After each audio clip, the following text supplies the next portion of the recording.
to get to, Tucker. Does no one care about my naps in this world? Am I the only person who cares about me napping? Nice little Wednesday. It's good sleeping Don't weather. people want me to be good on the morning I show? think I've No one decided cares? it's hoodie weather. Well, we'll talk on the pod. You make that decision often. Yeah, once a year I decide. No. You do it like 6 times. Well, nah. I am sure like a month ago on a pod, you're like, you know what? I'm doing it. I'm I like, think I decided it felt like fall. yeah, but I didn't you say definitely hoodie went for weather. it. All right, ready when you are. We ready? Oh, we're live. Oh, finally. Jeez, took us long enough. All right, let's do it. Hey, hello. It is the Go Birds podcast presented by the Bet Parks Casino and Sportsbook app. You love to play, you play to win, you bet. Bet Parks. Eliot Shorr-Parks, James Seltzer with you. Elliot, let's start here.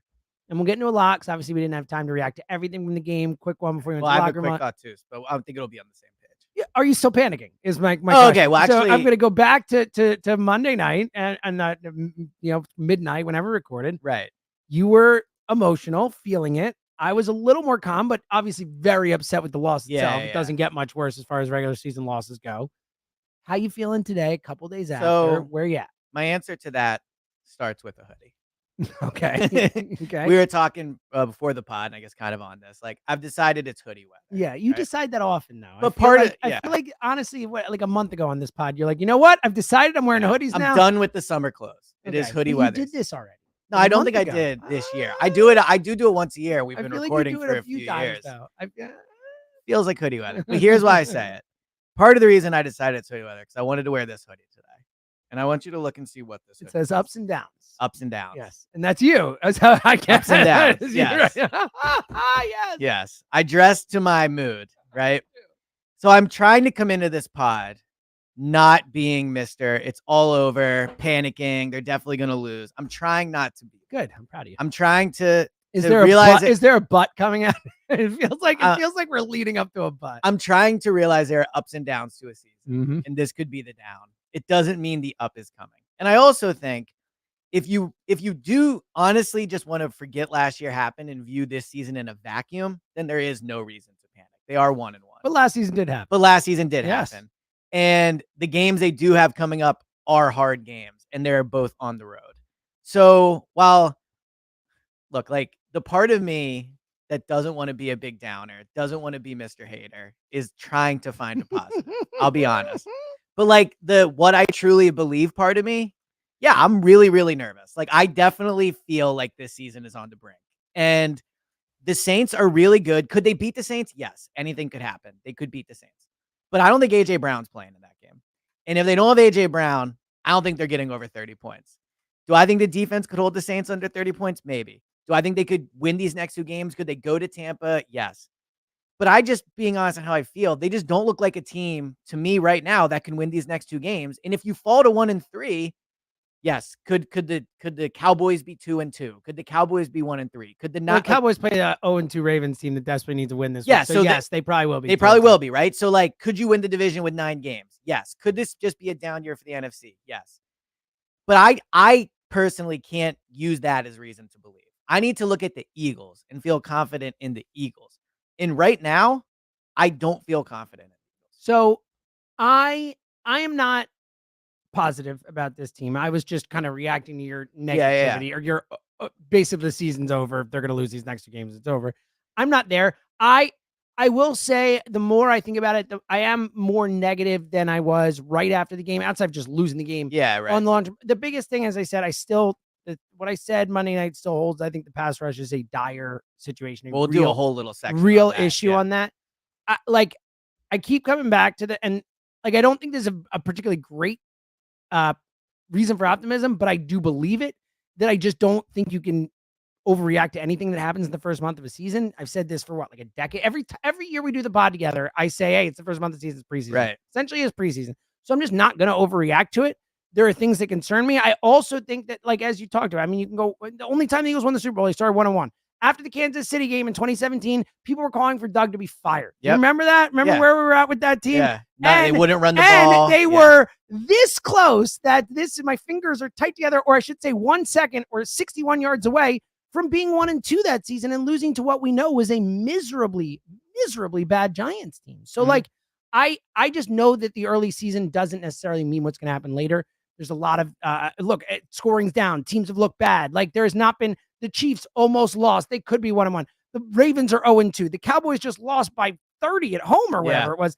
Like so I think that I'm just not going to make any sweeping declarations about this team right now, but it doesn't mean that I feel good about where they're at. Like, so I think I think the AJ thing I said it that night, you were right. Like them missing AJ he's far more important in their success. He's the most important player on the team. So I mean, him or Lane, outside of Jalen, yes. Right. But honestly, I do wonder how now Jalen ran a lot, which was big. One other thing I will say though with the AJ thing is we did see like AJ got hurt in practice right before the game, like at 2 days before the game. So like I will give them a week to practice without AJ, to game plan without AJ, to practice those game plans without AJ, and maybe that does make a difference. Yeah, it is a little disappointing, and I am Team Covey. Like I think it's awesome he's made it to where he has in his career. He's just too small. But like you can, I don't think we focused on this enough on the postgame pod. You can't target Britton Covey 6 times. Well, especially when 3 of them are intentional. Especially when you don't target Dallas Goedert. Exactly. And you don't target. And look, I understand he's only been here for a week and a half. Jahan Dotson, like, are you? I almost cursed Tucker. Are you not blaming kidding? him. I'm not blaming him necessarily, but I mean, it might be. I'm certainly blaming Howie at the moment for taking a 3rd round pick for him. And ultimately, like, he should be talented enough, or even if he doesn't know the freaking offense, that he can get out on the field and makes more than one target, just one catch. Run the plays for Covey for Dotson. For Dotson, that's my a bubble point. screen. That's where I'm going. Yeah, with it. exactly. That's where I'm going with it. Yeah. So, and I don't know if that's a Dotson issue, if that's a coaching issue, whatever.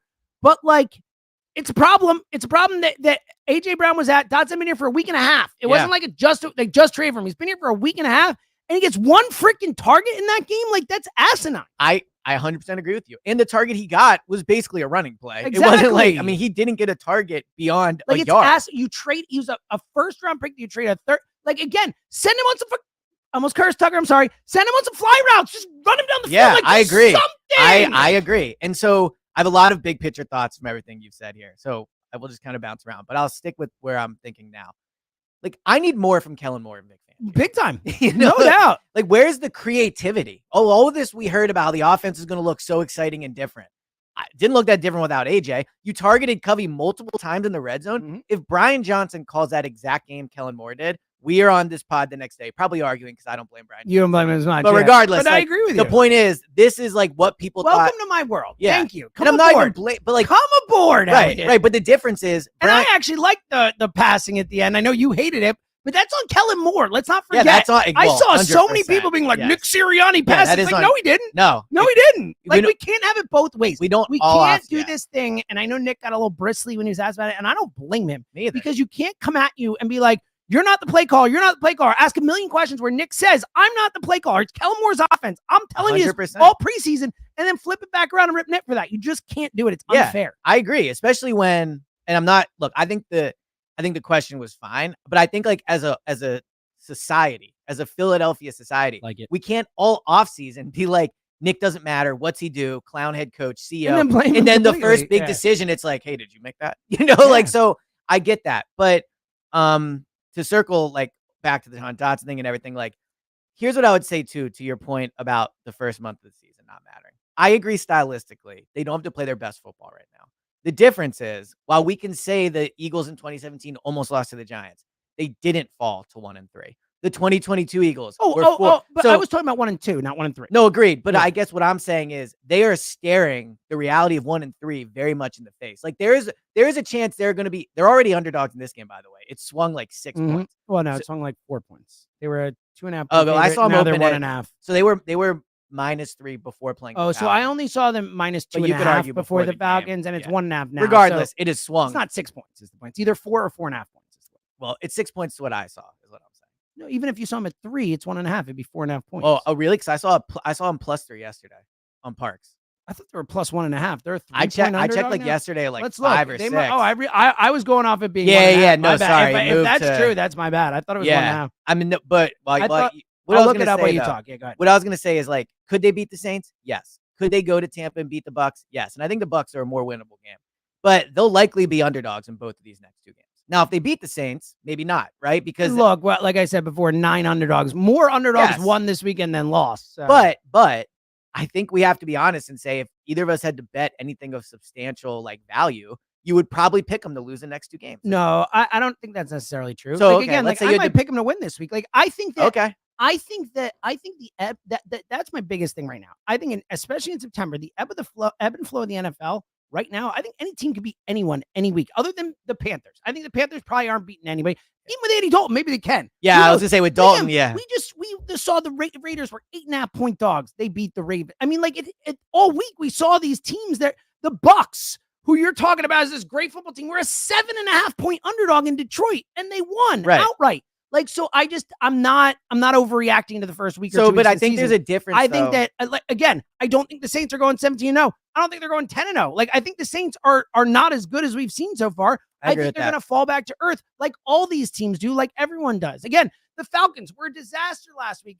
They played much better against Eagles. They weren't good, but they were better than they were the week one. Like, I just think there's too much ebb and flow in the NFL to say, like, again, definitively that any of these teams is going to win this early in the season. I just don't think we know enough about these. So I agree, but my only issue with that is it doesn't, like, none. They are 3, by the way. Yeah, they are 3, right? That's so it's big swing. It's swung a bunch, but not surprising too, considering the way I'm just saying it's won and the way. Yeah, it is. No, it is. But regardless, like, while everything you said is true, and there is definitely a world where we're recording our post game pod right after kickoff from Saint Stadium. Make sure you tune in when we are talking about, wow, I guess the Eagles were the team we thought, and the Saints aren't as good as we thought. And even then, I won't be doing that. It's too early. But I guess, like, the worry I have with what you said is nothing of what you said had anything to do with the Eagles or the Saints.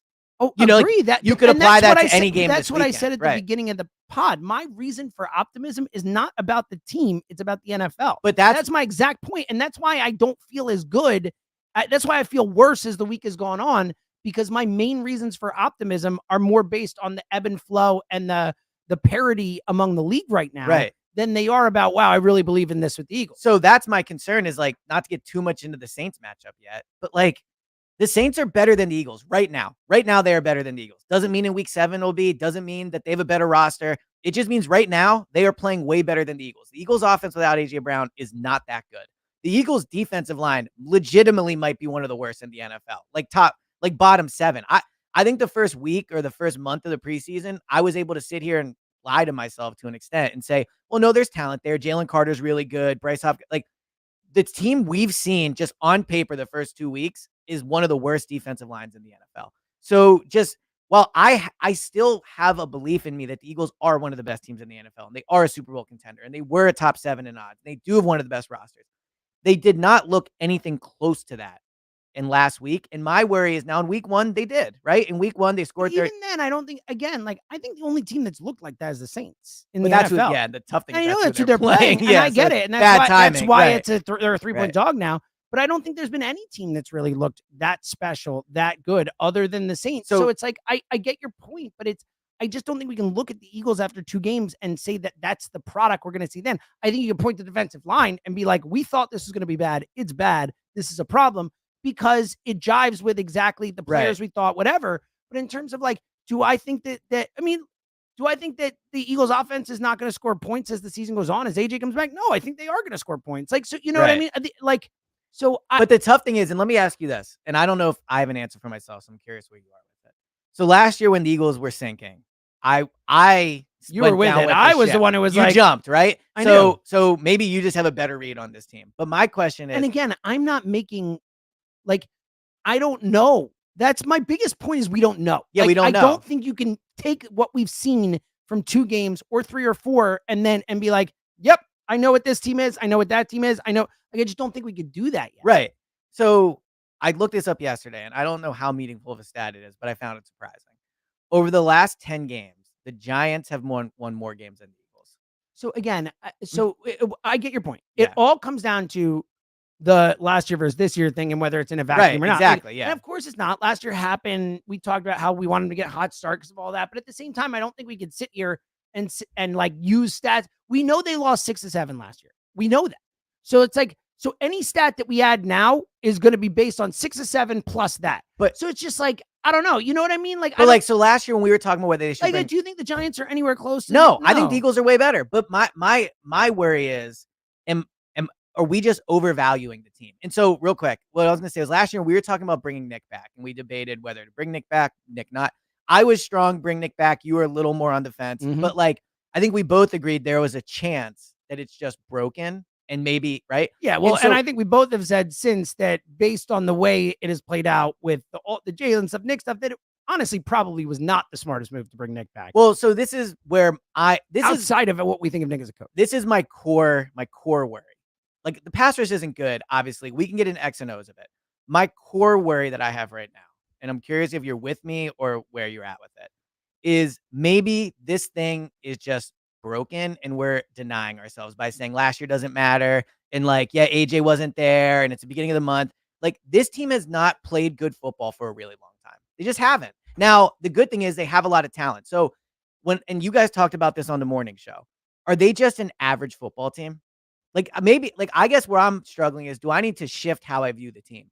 Because all preseason, I viewed them as one of the best teams in the NFL. Now, we talked about the lines and there was concerns, but I was still like, come on, they're the Eagles. Like, the Eagles always are good, pretty much, besides 2020. Like, they are always a team that is going to be really good.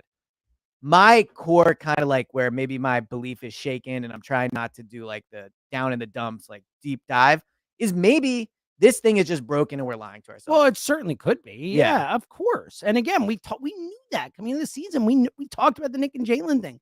We said this might not work. We kept saying if this were happening in Dallas, we would be all over it and crushing it.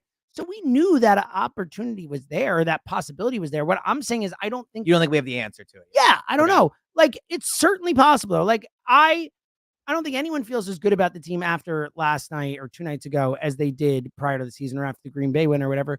But like, think about what you were saying a week ago. They went to Brazil. It was an awesome win. I know. Could we flip it around and say they came back from Brazil? That's a weird week. It's a long week. Like, I just, again, I don't know that we have the answers to those questions. I think we have to look at specific things. I think if you want to talk, like, I think if Jalen is good, they're gonna be better than average. You know what I mean? I guess. And I think there are concerns with Jalen. I mean, I thought he played well. We both did. Yeah. The interception. I mean, Nick said the interception on rewatch was worse than I thought in the moment, but it wasn't like, a total disaster. I don't love the decision, but I think that, I mean, there are things about Jalen we can point to and be also concerned about. I mean, again, he held onto the ball forever again. He couldn't. And again, we don't know, to your point initially, is this Kellen Moore? Is this whatever? But like, why isn't John Dotson anymore? Why isn't Giles Cocker anymore? Is that scheme or is that Jalen? Like, we don't know. He is still bailing the pocket far too often. Like, there are things that we can point to and say, might not work. So I guess where I'm at is I personally feel a little exhausted of coming up with reasons why maybe the Eagles are good. No, I get it. So now I'm not like doing it just like make people feel good. We talk every day about the Eagles on there, off there. When they were going down last year, I firmly believe they was not just like on the pod saying it, right? In the training camp stuff, like that's not a bit. Like, I firmly believe training camp matters. So it's not like I'm just getting on this pod and saying, how can I make the Eagles look good today? Like, I genuinely believe the Eagles are a top 5 franchise in the league. I think Nick Sirianni is a great coach. Like, I genuinely believe those things. But what I find myself doing these last few days is just thinking, like, how many times can we make excuses for this team? Like, how many times do we have to come on and be like, and because you're right, it is the beginning of the season. They could beat the Saints. The Packers win. Like, those are all true. But ultimately, if the Eagles are who we think we are, we need like 2 or 3, if not 4 or 5 weeks of like solid play in a row. And it's been so long since that happened. No, and again, I get your point. I think there was one sentence in there that I just don't think, again, I don't think we know what the Eagles are. Like, right. If they are what they think they are, I don't think we know what they are. And I'm worried we're in denial. We were just projecting. The season, like, they got a lot of talent. If this figures it out, they should be pretty good. Yeah. Like, but it might not work out. And we knew that. That's one of the things I kept saying in the season. There's a really high variance with this team coming into the season. This is a team that has a really high ceiling because the amount of talent, but they have a pretty low floor for a team with as much talent as they have. Well, so there was a caller you guys had this morning to the morning show. And I love Philadelphia fans. Like, just listening to him all week is so awesome. But this guy calls in and he's ripping the team to shreds. He's like, these guys are frozen. Mike and Delran was like, they suck. They're a horrible, that whole thing. Maybe, but, and then he goes, go Birds at the end. No, he goes, I had him at 13 wins before. Like, I'm down to 12 now. Yeah. And it's like, what are we smoking here? Like, they're 2-7 in their last 9 games. Like this idea that all of a sudden they're going to go out and win, 11 out of 14 games or whatever it is. What evidence is it that they have them in there to do that? They have it in them to do this. That's my concern. Well, again, I think the evidence for certain people is that they did it 2 years ago. It's not that we're focusing just on how the season. Also, they did it the first half of last year. They started 10-1. Even whether or not we believed in it or whatever is a whole different discussion. But in terms of like when have they won a bunch of games, like not that far in the past. Feels like a lifetime ago. I agree, but you're the one who always brings up the Nick and Jalen thing, and you're like, there was a moment where we thought where they were the greatest, for sure, right? But I'm worried but I'm just responding to your point. Like, where are we getting this from? It's from there. Like it is the fact that they have done it. We have seen these two guys together do that. So I do think that, and it comes from the seeming amount of talent on the team. It seems like there's a lot of talent. It seems like, who knows? Like Jalen Carter might just not be able to put it together, like this or that. Like there are a million things that we can, and we'll get into. Well, maybe that's time to get into. We're going to get into it. Yeah. But I do think that, I just think it's one of those things where that we don't know right now, and people could latch on to the before, people could latch on to the moves in the offseason, people could latch on to the last 7 games of last year. Like there's so many different things. So I come back to, I don't think we know what this team is. And I think that's where I am as well. There's just a larger part of me that is concerned. That just feels like maybe we're in denial. That's the larger like worry for me, where it's like we are staring reality in the face and we're like scrambling to find reasons why that's not it. So that's my concern. And look, to your point, I think you are correct here. We don't know. Yeah, I'm not trying to deny or anything. I know. I just don't know. I honestly don't know what this team is right now. Yeah. I don't know if they're a 12-win talent team. I don't know if they're an 8-win team. I don't know if they're a 6-win team. Like I really do think there's a massive variance. I know it's a shame these are the next 2 games. Like if they had the Panthers at home next week, or if they had the Giants at home, then I think you're saying, okay, you know what? It's a bad loss, whatever. I just think these next 2 games are so tough. I know, but anything can you happen. Also wouldn't have like, so all right, then let me flip around the sense that then the games that you think on the schedule might be hard might not be. What if the Ravens stink? What if the Ravens are just bad? You know what I mean? So my point, I get your point. My point though, but you're saying like this, it matters so much in these games and again, the Bucs and Saints might stink. Like not stink, but like it is certainly. But I think possible. That's more a week 8 thing than right now. But it could happen at any time. It could. We know teams. How many times do teams start 2-0 and look great and then struggle? Like it happens every year. Yeah.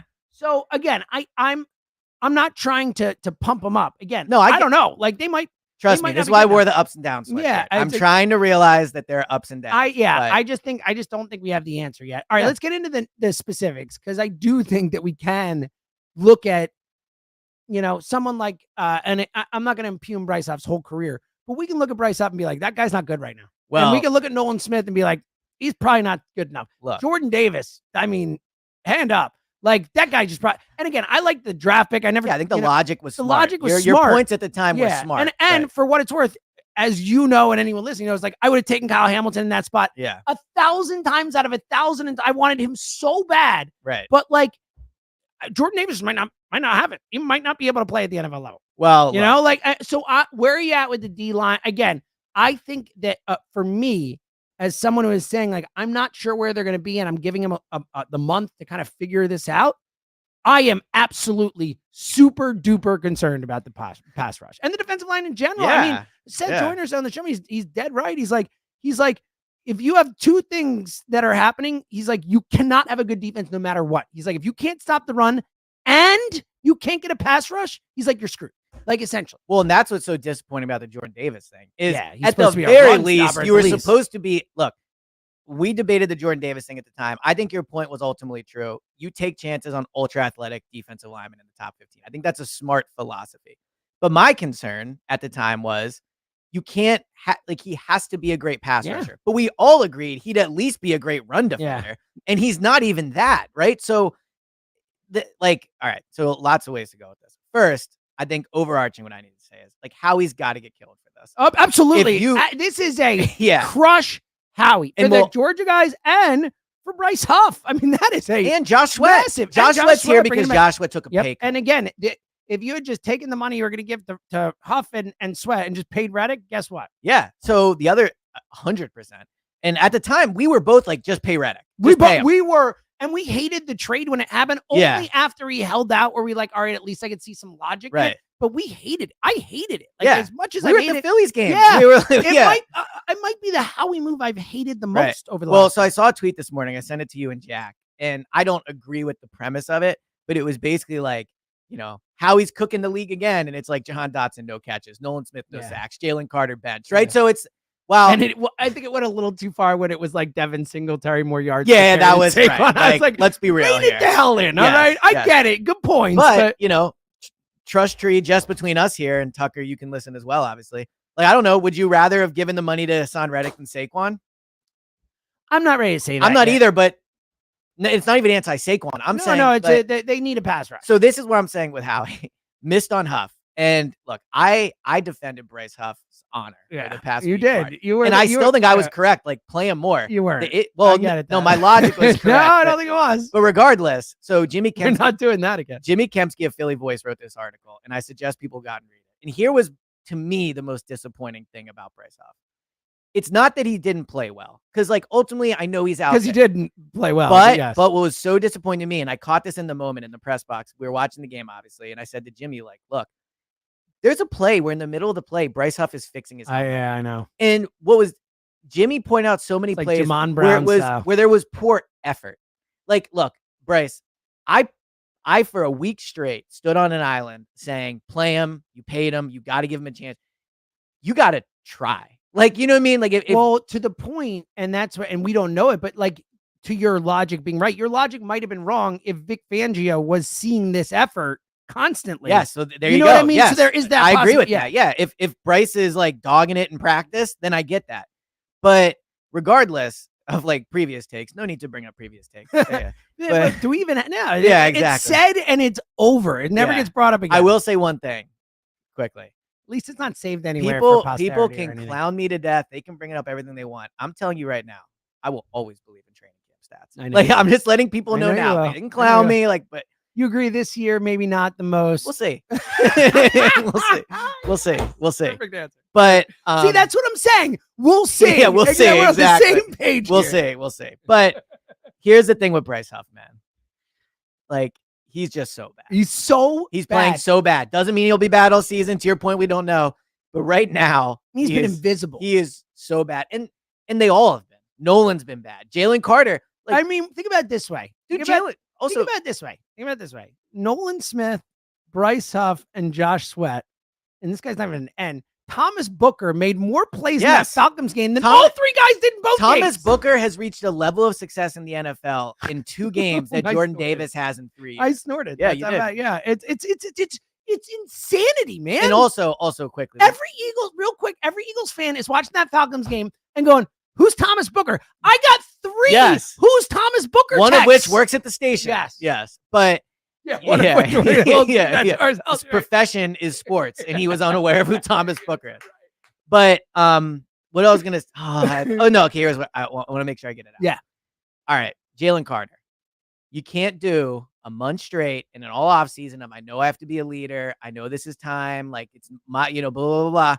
And then you get benched in the second game for being unacceptable. Late. And let's be real here. This was not like 2 minutes late. He hit traffic. He alerted the team. Like, they did not want to bench Jalen Carter. He's their best player on defense. It's the last thing, and it becomes a story. And forget the best player. He is like the only hope and prayer they have. And again, like, they don't want it to be a story. Yes, like this especially with him. Especially with him. Like if I had to guess, and I don't know, my guess is it was like the 6th or 7th. Yes, and my guess is he was probably like 45 minutes late. Like I don't think, constantly. Yes. So like, come on, man. Like, come on. Like, what the hell are you doing? You talked about being a leader, and now in the second game, you're benched in a primetime game to start the game because you're late to practice? And then... Or whatever, late to a team event. Didn't play well when you played anyway. And then didn't play well. That's the other part. Irrelevant in the game. Now, he gets doubled, which I get, but guess what? Aaron Donald gets doubled, too. You know what? Lots of great players get doubled. We can't talk about, and this is kind of like a microcosm for the team, we can't talk about Jalen Carter having the potential to end the season as the best defensive tackle in the league or best defensive player.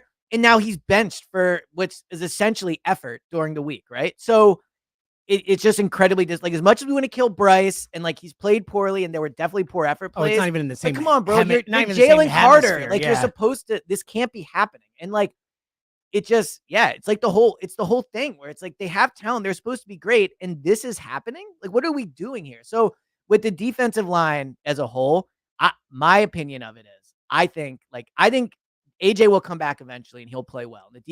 I think there's a legit chance they are just not good screwed enough. On the well, it's a question of how he wants to go out and make a trade or not. If we want his in-season trades have not been good. That's what I was going to say. If we want to blame Howie, go get Jannard Avery again. Yeah, Jannard Avery. Go get Robert Quinn. Go get Golden Tate. I know Golden Tate. Like in all seriousness, I know. I'm with you. You're preaching. preaching right here. While it is not comparable, but I'll compare them anyway. It is interesting that Golden Tate got here and had real trouble getting involved in the offense. Jahan Dotson gets here and they can't seem to get him involved either. I mean, it's different stats. It's different stats, but I'm just saying outside front office connecting with the coaching. Yeah, that's like a possibility. That's a really interesting thought.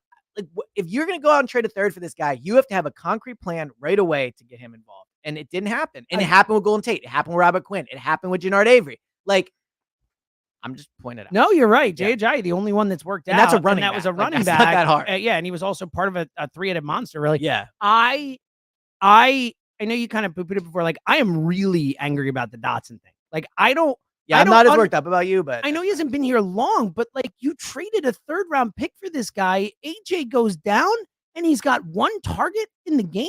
Yeah. Like, I can't wrap my brain around that. And where's Goddard? When Britton Cuffey has 6 targets. Yes. Like, I can't.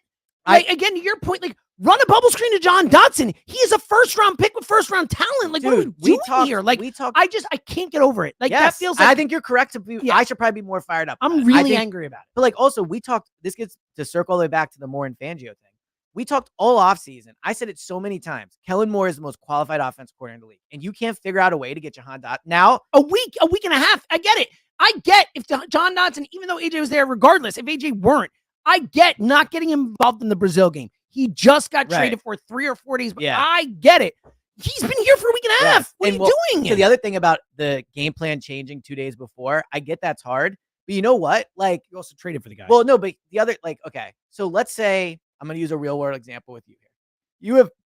You've been a producer for how many years now? 10, 11, 13, like whatever, right? 12 years. So if let's say 10 minutes before the show, there was a massive malfunction on the board, right? Oh yeah. Like, there's a benefit to having you in there as opposed to somebody that's been doing it for a year. 100%. So while I agree, a zillion, trillion. While I agree, it is hard to shift the game plan 2 days before. The benefit of paying Kellen Moore when Kellen Moore gets paid is like, yeah, I would have trouble doing it, but like Kellen Moore should not. Such a great point. And the Vic Fangio thing too, quickly. I'm not a proponent of blitzing, and we've had this debate a ton of times about Gannon. But when Gannon wasn't getting pressure, all I heard was get creative, do something. Why isn't he blitzing? The Eagles are 29th in the league in blitz percentage. And what is frustrating to me is I, again, am not a proponent of blitzing because I think it does hurt you. But if you're Vic, like, what are you just sitting up in the booth and being like, oh, look, Bryce lost Maybe again. they'll get there next time. Yeah, exactly. Here's what I'm going to do. I'm going to run the same thing. Like, where's the experience there? Where's the benefit of having 30 years of coaching if his whole plan is just to hope the defensive line wins? Elliot, thank you. 1,000,000% agree. Finally made a good point. I couldn't agree more. I think you're absolutely right. And you said it earlier in the show, and I agree with you. Like, Kellen Moore and Vic Fangio have not been getting ripped enough for that loss for the start to the season. And you're absolutely right. I mean, Fangio, they're not getting there. Like, do what you got to do. Like, what you brought Zach Bond in to do stuff like this, right? Like, isn't that why he's here? And by the way, the Zach Bond train, horrible. Well, in the last point, he was bad, bro. If you're gonna, he got run over. Chris Lindstrom, Chris is his first name, Chris, right? Chris Lindstrom, like, owned his soul. Like, there was that video going around of the zone read stuff they were doing, and like Kobe, by the way, got beat on the first pass play of that game-winning drive. Like, if you're gonna bench Devin White, all right, but you better be right. Yeah. Really quick. I very rarely ever break in with NBA news, but I think this. Like, I need your reaction. Whoa, this is so unexpected. Yeah, like, all right, Adrian Wojnarowski retired. Wait, what? He is leaving the news industry. What? He is leaving the reporting game. What? How? I'm sorry. Like, we can obviously but that is so weird. He said the craft transformed my life, but I've decided to retire from ESPN in the news industry. Like, how wild is that? What? I almost kind of respect. He's going to become the general manager of St. Bonaventure's basketball program. I didn't read that far now. Yeah, so ESPN is Schefter, ESPN NBA insider Adrian Wojnarowski has agreed to become the general manager of the men's basketball program at St. Bonaventure. Wow, I kind of like that. So at least he's leaving for something. He's not okay. I thought he was just retiring. Yeah, but that is pretty wild. I mean, seeing someone like that end up going to do. I bet you he'll end up. He'll be an NBA GM within 3 years. I mean, think of the connection. Within 3 years. Yeah, it is. Yeah, it's not surprising he's going into. Wild though, right? Just wanted to tell you. I needed your live reaction. No, that is a good one. All right, we'll continue doing this. Just getting to all the Eagles stuff. But I am with you. I think the Vic Fangio, Kellen Moore. Come on, bro, be special. Yeah, and that's the other thing. All these guys they pay to be special. Who was special on Monday? Well, let's get to that. Hold on one sec. First, I mean, you know what we're doing here. It's the Bet Parks pod. Bet Parks. Don't bet on the Philadelphia team. Maybe not. Maybe you can bet on the Philadelphia baseball team with the playoffs coming up, looking like a 1 seed potentially. And listen, Mike Quick, Seth Joyner, Jody Mack, Rob Ellis, Joe Conklin, and us. Maybe no one on that list, but we're here. Eliot Shorr-Parks, James Seltzer. We are the Bet Parks lineup. Bet Parks, the official sportsbook and online casino of the Go Birds podcast, the only sportsbook and online casino app that we use and we recommend. Bet Parks has an amazing kickoff offer for new customers. Great deal that you can still get. Get a 50-1 odds boost. Yes, 50-1 on your pick to win this year's Pro Football Championship. You can still get it. Like, you have 2 weeks of information. So for what it's worth, I'm not saying I'd do it, but like, imagine betting the Saints who already have long odds and get 50-1. Yeah, that's it. Well, the Saints odds have probably gone down. No, but I'm sure they're pretty long. But yeah, it's an interesting thought. You've got more information now. And that's from the Bet Parks Sportsbook and online casino app. New users, here's the deal. If you sign up now, you make a deposit, you receive a 50-1 super odds boost. BetParks.com has all the terms and conditions. Kansas City, San Fran, Baltimore, Detroit, Philadelphia, the favorites, some of the favorites. I don't know if you want to bet on Philadelphia or not. Download the BetParks Sportsbook and online casino app now. Get your 50-1 super odds boost. Plus, enjoy casino action 24/7 right in the palm of your hand. Live dealers and more. Again, there's a limited time offer for new customers only. I believe this is the last week we're doing this. So get on it now. The 50-1 super odds boost from BetParks. You must be 21 in PA, New Jersey, Michigan, or Maryland. You play for fun. You love to win. You bet. Bet Parks. Gambling problem. Come on in. So I have something open on my phone that you will never have open on your phone because it's Instagram. Oh, I won't have Instagram. Well, so I will say that Emily has taken to sending me Instagram links. Can you open them? That I will copy and paste into a browser and open them rather than I'm like that with app. TikTok. Yeah. TikTok is the one thing where I get a TikTok text, which sounds funny. Yeah. And I just like, it doesn't work. Like, it never plays the right one. Like, I'm sitting there like whatever though. But I got a DM on Instagram. Ooh. And I am excited to read it. So I check it. It's a real one. Shout out to Pat. Real one auto downloader. Love him. He said, real one here. My buddy just bought a house and got a quote for new windows from some guy. First of all, that's your mistake. Yeah, some guy. And he told him though about the boys from Go Birds. Pat, always talking always talking about Window Nation. He said, call him, get a quote, and tell him Go Birds sent you. And what happened? Pat's friend saved, ready for this? $10,000 on Windows. $10,000. Could you think about this? Think of how close Pat's friend was to spending $10,000 more dollars than he had to spend. It's wild. Imagine having to get something done on your home, and initially it's like, I don't know, let's say $17,000. And then it's no, we're wrong. It's actually hold on, time out. Dude, I would feel like I hit the lottery. Yeah, it'd be the greatest. This is like when I got towed and I thought it was gonna be $350 and it was only $175. This is that. It's like I'm like happy to pay for it.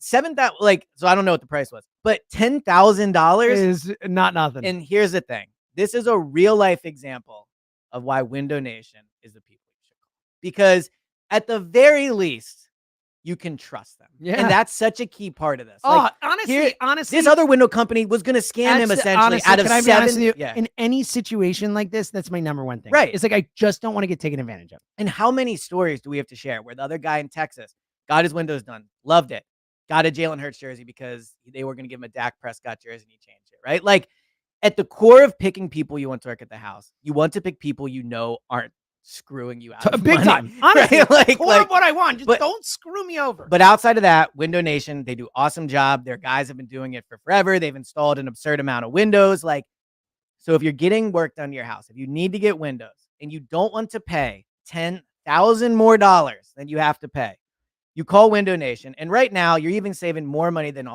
you normally do, because they're having the buy two, get two free. And there's no limit to how much you could pay. Plus, you save big, $10,000 big. And also, keep in mind, Window Nation, no interest, no payments for 24 months. Imagine spending $10,000 more with payments and interest. Oh, so like that's insanity. Yes. So stop paying more than you have to. Hurry up. The sale ends August 31st, but it's still going. So it's actually not over. My bad. Schedule a fast in-home estimate right now at 866-90Nation or visit windownation.com. And like Pat's friend said, tell him we sent. That's right. All right, let's go back to the question you just asked. Who is special? Ironically, I was thinking about it, in the last couple minutes here. Yeah. Multitasking with my brain. No big deal.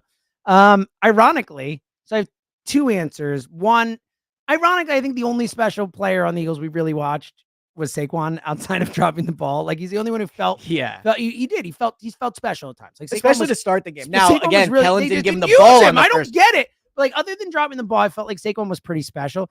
Outside of that, not much. I will give Jalen running. I will give one kind of. And look, I still think Quinion was good. You know, I did like he fell down there. He did, yeah. But he's a rookie. I think he only had like 4 catches against. Still very in on Quinion. Yeah, and look at the end there, that one against him, like that was on Vic. Like, why does Vic have guys playing all the? I mean, that was another Vic Fangio issue. But I will say though, I do think there is one aspect of the team, and I want to get to the Nick part of this with the penalties and the ineligible man downfield and the sloppiness, because I do think that's something we should talk about. But I don't think we have given enough credit to how good the offensive line has been so far. I 100% agree. You know what I mean? We've talked so much about it. We came in with this like the biggest guy of the blitz, the line. They've been awesome. They've been awesome. Like both 100%. in the run and pass game. Yep. Like outside of ineligible men downfield, I do think, I don't know if it's special, but I do think the offensive line has been really impressive. Well, I'll say something. I think I'm officially declaring on this pod, I will never question a Jeff Stafford. I don't care if they have 5 practice squad guys going into a week. I will believe it when I see it. Yeah, I mean, Mekhi Becton, like this guy can play. I mean, you're right. The line has been now, and that's the other thing too. If you want to talk about like actual reasons to believe, yeah, the offensive line being good is obviously a big deal. Totally. And Jalen was good against blitz again. The combo yes, of the 100%. The Saints don't have a good pass rush. No. So like, is there a world where Jalen has a ton of time? Yeah, for sure. So like. Again, now the question is, can he find guys with time? Right. Now, but of like the 3 core things that matter on a team, the offensive line, the defensive line, the quarterback, I think while the interception was really bad, and like we can't just gloss over it. Like if another big time player made that mistake, like that's what's so disappointing is they lost because Saquon and Jalen made huge mistakes. Now they were in it for a large part because of them, right? Like, but if Joel Embiid had 40 points and turned it over 3 times in the final 2 minutes, we'd be like, well, that's when you have to do it. If Bryce Harper had 2 home runs early in the game and struck out with 2 on, down 1 in the 9th, we'd be like, that's what you have to do it. So it does matter what you do late. But I think that's what was frustrating too about it is like Saquon dropped it and Jalen threw the interception. So of the 3 parts of the team, though, the offensive line, the defensive line, and the quarterback, you could argue you left that game feeling better about the offensive line and quarterback. You know, like, so of the 3 parts, you feel good about 2 of them. Is the point. Yeah, no, I agree. So I do think, but outside of that, I agree with you. Like there's no one looked particularly special. There were certainly defensively. And it's funny because they had only given up 15 points prior to that drive. Like they had done a decent job outside of being gashed in the run game. They had done a decent job, but that was such a disaster. Kind of like the Seattle game that I brought up. It's like almost exactly the same type of thing. Now, the issue, I think, where are you at with the let's go to the defense just in terms of the inability to stop the run. Yeah, I mean, they're screwed. I don't know what to say. Like their defensive linemen aren't good. I don't know how else to say it. You know, like their defense across the board really isn't very good. Well, I think the second. I think Quinion Mitchell, Darius Slay, a bad game. Yeah. Man. Well, and also again, he's 33. Like let's not forget last year, James Bradbury was a second team All-Pro the year before. And fell off a cliff, and he was 3 years younger than Darius. Like now, he did have a good week 1. If we want to do the whole, but it does happen with these guys, for sure. Now, I think what's disappointing about the way Slay got beat on that touchdown is it wasn't a physical thing. He didn't. Now, I'm sure there's physical aspects to it, but he got juked. Like like he even said to Drake London after the game, "You ran a great route." So like, yeah, I think with the defense now, did you love that? I don't care about it, but I know everyone else got all. It's like enough, dude. You don't have to go. I have an offense. I like sportsmanship, but like you don't need to be like, hey man, you were great. So let me great job beating us, dude. I know. I was so impressed to see you run that route. It was so nice. Let me give one final thought before we go to our final thoughts. Okay. While the defensive line is screwed and not good, I don't know if there's been a huge variance in how the offense is played versus the defense have played this year. At least not as big of a variance as there should be.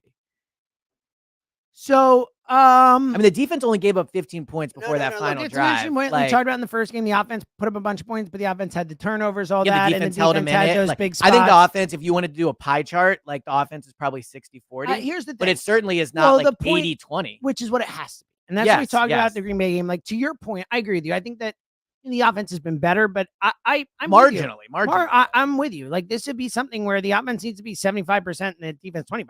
You're going to win. Like, it's the offense is what is built. It's where the money is. It's where 100%. All the, Now, to be fair, they do have a lot of high draft picks on the defense now that have, not played as well. And they look like not just busts. Like Jordan Davis and Nolan Smith are complete non-factors. As of today, they're busts. Like, we'll see what happens. Right? Well, Jordan Davis, definitely. Yeah, I think they're both. Obviously, things could change. I mean, right now, Nolan Smith's a bust. Like what we've seen on him is right now. He couldn't even get on the field last year. You know what I mean? Like, I agree. I'm not saying either. I still think they can figure it out. They're still young. We've seen guys have rough 2-3 years and then be like, oh, look, that guy's good now. Well, but right now, a year and a half and 2.5 years in, or 2.25, a year and a quarter, whatever, they're busts as of right now. And I think the difference is like Nolan Smith and Jordan Davis might not be NFL players. Jalen Carter's an NFL player for sure, and he's very good. But like, he might not be in terms of expectation. Well, he might not be. He might not have the will. The effort to get to be one of the greats. Like, agreed. Like, there's a difference. He has the physical ability. Like Joe told the story today, and he's told on the air before, but about how he knows a person who was a top 5 pick in the draft. He obviously didn't say the sport or whatever, but that was a top 5 pick in the draft. He knows someone who told him, "I knew I could coast." He's like, "I knew I wasn't going to make as much money as I could have, but I knew I was going to make millions of dollars and be able to hang around the league for a decade and not try." And like, that is something that happens. Sadly, I mean, and Jalen Carter has the ability to. You're a baseball man. You'll get this reference. I know. Tucker, like Anthony Rendon. Anthony Rendon for the championship World Series winning Nationals in 2019 was one of the best pure hitters in baseball. Like, the dude was a superstar. He's played like 100 games on it. He doesn't give up. He gives no bleeps. He's ripped the fans. He's like, this guy could not care less. He got his 200 mil and he's like, peace out. See ya. I ain't trying anymore. Like, it does happen. And he's brazen about it. Like, not everyone says brazen about it, but like, they're like, even subconsciously, like Bryce Huff is an example. And I'm not saying that, but like, he got $51 million. Like, money can change people. Like, subconsciously, like, think about it this way. Like, we grind, like, we have a fun job. I worked every holiday and every weekend for over 5 years, every single one. Like, I have a Christmas photo of my wife's family holding up an iPad with a picture of me as a joke, because I never went to any holiday things, ever, So like sometimes you got different. So, right? No big deal to me. No, right. No, you have a great job and it's fun. It's great. But the point being that, like, if you give me $20 million, if you give me $10 million, like, am I going to grind as hard naturally? Just look at Adrian Wojnarowski. Exactly. Like, I might not. Like, I don't know. Like, you would like to think. And I've been open and saying, if I won the lottery, I would just move to an island or whatever, because Right. But I mean, I don't know that I would work as hard if I knew I had that safety net. If I knew that I didn't need the money, need the job or whatever, in the same way. Like, so it's like, even subconsciously, if you're Bryce Huff and you're an undrafted guy who you got to play to make that money, and then you get 34 million guaranteed. Like, isn't it a little bit like, you know what? Maybe I don't have to do that extra a workout session. Maybe I don't have to look at the playbook quite as much. Maybe I don't have to try as hard. Like, and I'm not saying he is. I'm just saying as an example that this does happen. It does happen. Yeah, I agree. I agree. And like, I think to wrap it all up, like, as we've said before, and we've said multiple weeks in a row, it's time to go out and prove, like, honestly, even if they can be competitive against the Saints, that would be encouraging to see. I know that's dramatic, but it's just how I feel. Dude, I'm telling you, I think I'm worried about going down. I know you are. I can tell you're. Look, I'm wrong all the time. And I'm not saying I'm going to pick and win. I don't know. I'm just saying that I think that Raiders fans were probably saying the same thing about facing Baltimore. Like, oh my God, they're going to whoop us. Yeah. This is not like, it's the NFL. Weird. Again, 9 underdogs went outright last week. Like, that's the Falcons. We're 5.5 point underdogs against the Eagles. They beat us. The NFL's weird, man. Yeah. NFL's weird. Yeah. Especially early in the year. All right, let's get to final thoughts. Okay. So it's not even a thought. I just thought of this saying and I feel like it's kind of cool. Tell me if you think, A, if you've heard it, and B, I feel like this, if I just came up with it, I feel like this could end up being like an all. So this is just a phrase, or it's a phrase? Okay, so that you think is super cool. I think is like an all-time phrase. Okay, like I did the gun fu thing, like same concept. Okay, but it's also possible I've heard it and maybe I forgot I heard. Okay, it. That's fine. Okay, ready? Uh-huh. My first name is what you call me, but my last name is my name. Okay. What do you think? Like, your first name is your name, but like, your first name is what I get called, but when you think like my name, like what I represent, that's my last name. So my first name is what you call me. My last name is my name. Shorr-Parks is your name? Well, I don't, Like I'm not like a big on my name guy. So yeah, but if you're someone that has like a strong, I think it's got to be a someone who really cares about exactly. family, like a family name that's been around. Yeah, for like I 50 think years. that quote's really good if you're like in medieval England, or yes, if you're sure. It's like I can picture it in like a movie. Yeah, exactly. I'm a fifth generation. Yes, exactly. Yes. Right. Like I don't really. Well, I think it has to be a quote that applies to you, like all quotes, right? I'm much more of a Marlowe in The Wire guy. My name is my name. That's good. But so like there are quotes out there that don't apply to people, but the people that they do apply to really care about it, right? That's fair. I think that's kind of a good quote. I can picture like up on like I agree. If I were someone who was like Seltzer Power, and I was like, yes, I think it's a great quote. Like if like everyone had your name for like 150 years, it's like, no, my name's James. Like you can call me James. Pretty good. But my name is Seltzer. I got you. It's good.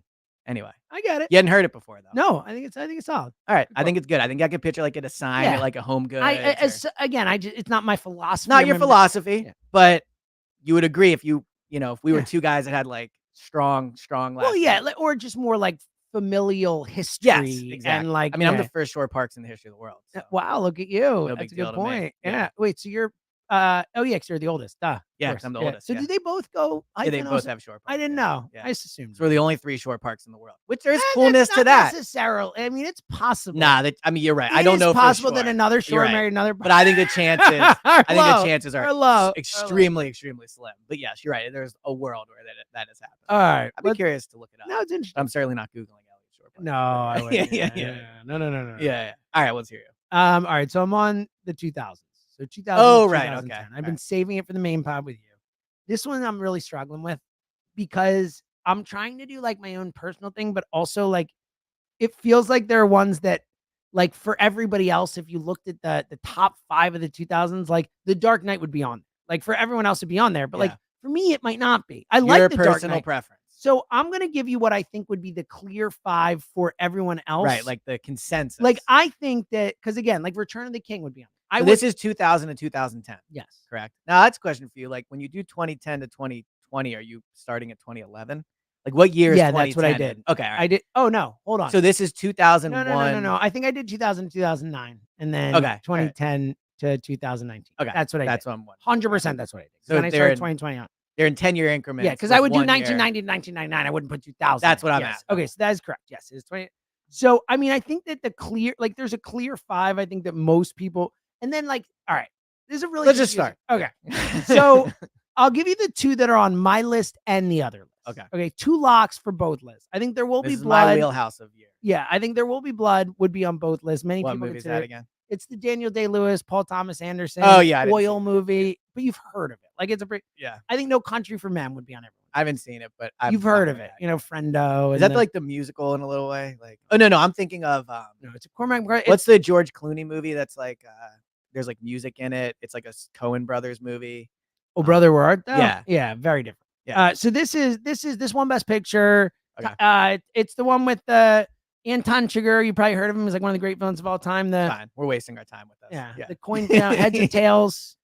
No, great Simpsons joke. You're a Simpsons guy. With the Waverly Hills episode where he asked Homer heads or tails. Homer's like, on the side, and then it comes up on the side. Great joke. A little bit with the Simpsons, where it's like the Simpsons predicted everything. If you made 40 episodes for 20 years, you're gonna hit on a lot. I agree. And well, not just that. The Simpsons is all about like 8,000 jokes each episode. It's just like throwing jokes and jokes and jokes and jokes. You're gonna hit on stuff. Yes. All right. So I think those 2 are like locks on it, and I think for most people. Return of the King would have to be there. The third of the Lord of the Rings movies. I know you're a big Lord of the Rings fan. All right. Gladiator, I think for most people will be on there. I love Gladiator. I just don't know if it's in my top 5 or not. And then I think like Dark Knight and Iron Man. Like Iron Man's, I wouldn't put it not near my list, but it's like the most important movie of the last in terms of shaping the movies. It's not on my list. I can't put Iron Man. When did Toy Story come out? That was in the 90s. Toy Story was 90s. All right, so you're missing a lot of classics. So here's 10 Things I Hate About You. I don't have that on there. I have Mean Girls on here. I'm sure you're Mean Girls. Mean Girls is definitely in. Great one. I have Superbad on here, which I think is the best comedy of the 2000s. I agree with that. Devil Wears Prada. I'm sure you like. Yeah, I'm not as big on that as you would think. Let me see what else you would like. Anchorman I have on here. I hate it. That's a bad take by you. Yeah, it's like we get. All right. So anyway, I'm gonna go with my list. My list. I've got There Will Be Blood and No Country for Men on there. I am going to put on my personal list. This is not necessarily one that I think everyone. I love how many lists you have here. Children of Men, amazing movie. Amazing movie. Alfonso Cuarón, my Take your favorite word for it. director. Great movie. I think people listening. I'm going to put Michael Clayton on my list. You spoke about George Clooney before. I think it's George Clooney's best movie by far. I don't think it's Thought that was an actor. Yeah, Michael Clayton. Great. That's the name of the movie. Michael Clayton is the name of the movie. The name of the movie. Okay. Yes. It's Well, what's the legal? Oh, I'm thinking of thriller. Michael Keaton or whatever. Michael Keaton, Beetlejuice. I saw Beetlejuice. Also Batman. Beetlejuice. Very fun. Yeah, also Batman. Oh, was it? It was really So fun. I'm saving it for Halloween. It's weird and it's Tim Burton. Right. Yeah. No, I'm excited. I really dug it. I feel like I need to be like surrounded by pumpkin stuff. I while get I it. watch You're a big, that. Yeah, exactly. You're a big holiday. Exactly. guy. I need to watch that while I have like I a know. pumpkin beer and there's pumpkin spice candy. Good work by you. Yeah. All right, and then I will put for my last one on the list. All right, I'll go with Inglourious Bastards. Great movie. Haven't seen it. Au revoir, Shoshana. I love the passion you put in. Oh, it's so good. It's not You easy haven't for seen you to Aldo pick Rain. here. I think Aldo Rain maybe Tarantino. So I think Samuel L. Jackson from Pulp Fiction is Tarantino's most quotable character, but I think that Aldo Rain from Inglourious Bastards is close to his quotable and does not get the credit for being as quotable as he is. Agreed. So yeah, it's a good take by you. Yep. Brad Pitt crushes it as Aldo Rain. Brad Pitt. It's been a while since he had a hit. Bro, what are you talking about? Yeah, I don't know. You just don't pay attention much. Yeah. Well, no, he had the movie with Leonardo DiCaprio. That was Once Upon a Time in That was a Hollywood. big one. Yeah, he won an Oscar. But that was how many years ago? It was 2019. All right. I don't know if I would qualify that as a while, actually. Well, 5 years. He had something but to else. win an He Oscar. had something else. He won an Oscar, yeah. Yeah, Bullet it's a big Train was a deal. really good movie, entertaining. I think that did well at the theaters. I don't know. Right. Anyway, Fair enough. that's the list. Yeah. Okay. Got it. Superbad. Yeah. The best comedy of the 2000s. Superbad is Freaking love it. unbelievable. So the 90s are what really matters. So that's coming up. Superbad, legitimately. You know what other movie I really love, like irrationally? Forgetting Sarah Marshall. A very funny movie. Love that Yeah. movie. I think Superbad's the best of Another all really those good things. movie. I Love You, Man. Well, that's what Great. I watched. I've seen all these. They're Yeah. all great. I'm sure. Yeah. Trust me. Totes. There Totes is my probably goats, buddy. how many movies in Totes the my world? goats. How many movies in the world? Slap do you in the think base. I have seen that you haven't. I mean, it has to be. Not many. Yeah, exactly. I And, guess like 10. and the movies are probably like Hallmark movies that you would. Oh yeah, watch. if we take Hallmark movies if you off remove the board, movies that were in if theaters, we talk about like if you just talk about in movies theater that were movies, released yes, in the theaters, there's probably not a single one. I was gonna say maybe like 3 or 4. Like there's probably a couple along the way. I honestly think There might not be. Yeah, I honestly think there might not be. All right. We will be back tomorrow. Bet Parks Picks Pod Saturday 1 to 3. Parks show. We want to talk to as many real ones as we can. And then Sunday, right as the game ends, we can hear Elliot say, "I was wrong. They won. Who saw it coming?" Look, we all know one thing. If there's anything to count on, it's me being wrong. So bet the Eagles +3. All right. We'll be back tomorrow. Until then, he's Item J.